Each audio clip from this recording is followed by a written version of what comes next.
Assalamualaikum warahmatullahi wabarakatuh.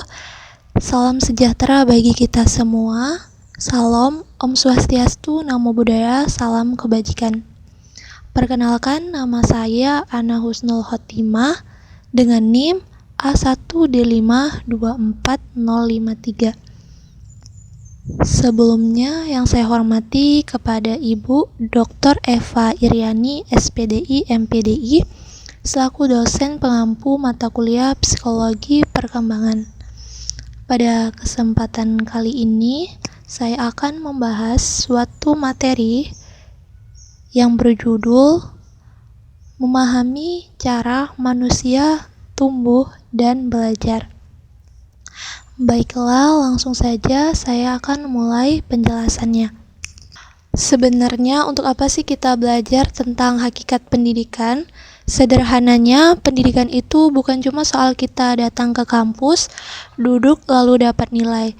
Tapi pendidikan itu adalah proses panjang untuk membantu seseorang tumbuh menjadi manusia yang utuh, baik secara pikiran, sikap, maupun keterampilan. Jadi, pendidikan itu adalah wadah atau tempat untuk kita berproses. Proses ini mencakup pengembangan aspek pikiran atau kognitif, sikap atau afektif, hingga keterampilan atau psikomotorik. Singkatnya, pendidikan ini adalah wadah atau ekosistem tempat kita semua berproses untuk menjadi versi terbaik dari diri kita sendiri. Kalau pendidikan itu adalah wadahnya, maka psikologi perkembangan itu adalah kuncinya. Psikologi perkembangan mengajarkan kita bahwa manusia itu mempunyai tahapan-tahapan dalam bertumbuh dan berkembang. Ada pola-pola tertentu yang sudah teratur, mulai dari kita baru lahir sampai nanti kita lansia. Contohnya begini, kita tidak mungkin tiba-tiba bisa berjalan tanpa belajar merangkak terlebih dahulu kan? Nah, begitu juga dengan mental dan emosi kita, di mana semuanya itu harus melewati tahapan yang pas agar hasilnya itu maksimal. Kalau kita bicara soal awal mula pertumbuhan, hal pertama yang harus kita perhatikan adalah sisi pertumbuhan fisik atau fisiologisnya. Tubuh manusia adalah tempat di mana semua proses belajar itu terjadi. Jika kondisi tubuh sedang tidak sehat atau tidak nyaman, tentu kegiatan belajar tidak akan bisa berjalan dengan maksimal.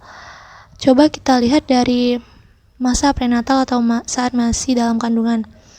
Di fase itu, tubuh sudah mulai menyiapkan sistem saraf dan otak yang nantinya akan dipakai untuk berpikir. Setelah lahir, pertumbuhan fisik ini terus berlanjut dan sangat memengaruhi kemampuan seseorang. Contohnya, seorang anak kecil baru bisa belajar menulis kalau otot-otot di tangannya sudah cukup kuat dan koordinasi matanya sudah bagus.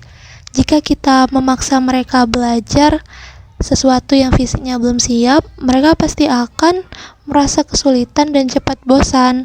Jadi, kita harus sadar bahwa kesehatan fisik, gizi yang cukup, dan kesiapan tubuh adalah pintu utama supaya seseorang bisa belajar dengan baik dan fokus. Setelah fisiknya siap, barulah kita masuk ke bagian yang lebih dalam, yaitu proses kognitif, bahasa, dan psikososial. Ketiga hal ini menurut saya saling berhubungan erat satu sama lain. Saat seseorang mulai belajar bahasa, mereka sebenarnya sedang membangun alat yang sangat kuat untuk berpikir. Dengan bahasa, mereka bisa bertanya tentang hal-hal yang mereka lihat dan memahami informasi baru. Contohnya, saat anak mulai bisa bercerita, cara berpikir mereka pun jadi lebih teratur. Kemudian, hasil pemikiran dan kemampuan bahasa itu mereka pakai untuk berteman serta berinteraksi dalam lingkungan psikososial. Jadi, orang yang komunikasinya lancar itu biasanya akan lebih mudah bergaul. Dari pergaulan itulah, pikiran mereka menjadi semakin berkembang karena mereka mendapatkan banyak masukan, pengalaman, dan sudut pandang baru dari teman-temannya. Inilah yang membuat perkembangan manusia itu menjadi satu rangkaian yang tidak bisa dipisahkan. Lalu bagaimana sebenarnya cara manusia menyerap informasi? Ada dua pandangan atau teori yang saya pelajari. Yang pertama itu ada teori behaviorisme yang percaya bahwa kalau kita belajar dari kebiasaan dan apa yang ada di sekitar kita.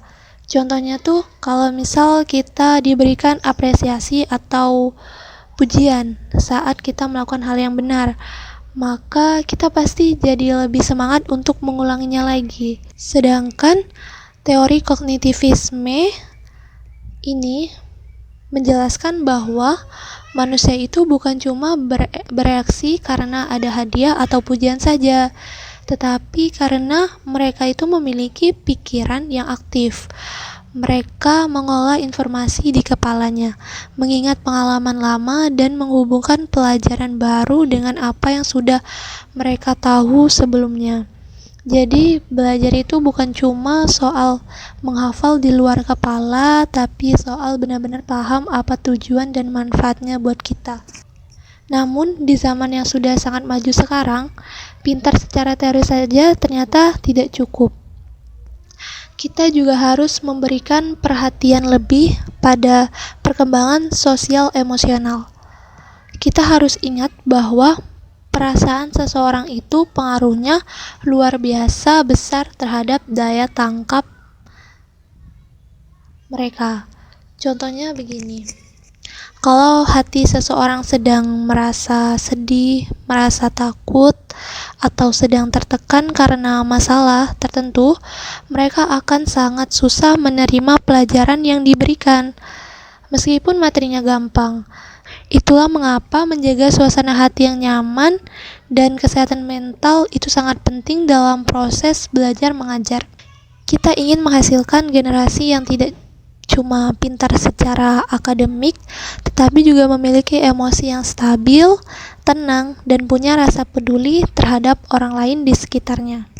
Berbicara soal pintar, kita tidak boleh menganggap orang yang tidak jago di bidang matematika itu berarti tidak pintar. Kecerdasan manusia itu sebenarnya sangat beragam, mulai dari musik, seni visual, olahraga, hingga kemampuan memimpin. Setiap orang itu punya kelebihan di bidangnya masing-masing yang berbeda. Tugas kita itu adalah menghargai dan mendukung jenis kecerdasan itu, bukan malah memaksa semua orang itu untuk jago dalam semua bidang. Semua proses tumbuh kembang yang panjang tadi terjadi dalam lingkungan yang penuh dengan keberagaman sosiokultural. Setiap orang datang dari latar belakang yang berbeda-beda. Apalagi kita di Indonesia. Ada perbedaan status ekonomi, perbedaan suku, budaya, agama, sampai perbedaan cara belajar antara laki-laki dan perempuan. Kita harus bisa menghargai keberagaman itu dan tidak pilih kasih atau memiliki prasangka hanya karena asal-usul seseorang itu. Dunia pendidikan itu harus menjadi tempat yang adil dan nyaman bagi siapa saja untuk belajar bersama, tanpa harus merasa dibeda-bedakan.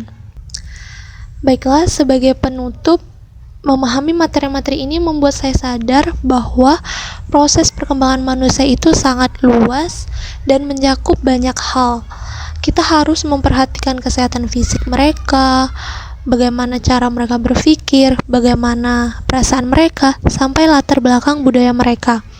Dengan memahami semua dimensi ini secara utuh, saya yakin kita sebagai mahasiswa akan lebih siap untuk ikut memajukan dunia pendidikan di masa depan. Demikian penjelasan yang dapat saya sampaikan. Semoga poin-poin di atas memberikan gambaran yang jelas dan bermanfaat bagi langkah kita selanjutnya. Terima kasih atas perhatiannya, dan jika saya ada salah kata, saya mohon maaf, dan saya akhiri. Wassalamualaikum warahmatullahi wabarakatuh.